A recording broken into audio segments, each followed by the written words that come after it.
Isabella Leonarda est une Italienne née à Novara. Ouh, c'est joli. Elle vient d'une famille d'aristocrates et à 16 ans, elle part pour le couvent.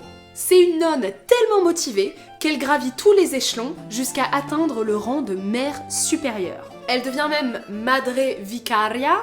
On sait pas trop ce que ça veut dire, mais en tout cas, sachez que c'est encore plus stylé que mère supérieure.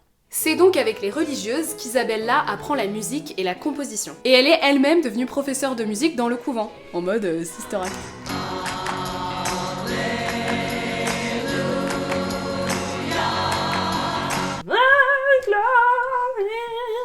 Isabella Leonarda était excessivement productive. Elle a publié plus de 200 compositions à Bologne, Milan et Venise. Parmi ses œuvres, on a bien sûr une majorité de motets, de psaumes, d'œuvres religieuses, quoi.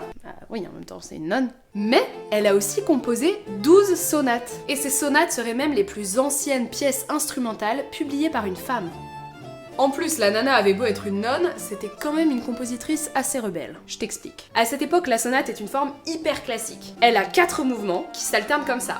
Lent, rapide, hyper carré. Sauf que la nana n'en a rien à carrer.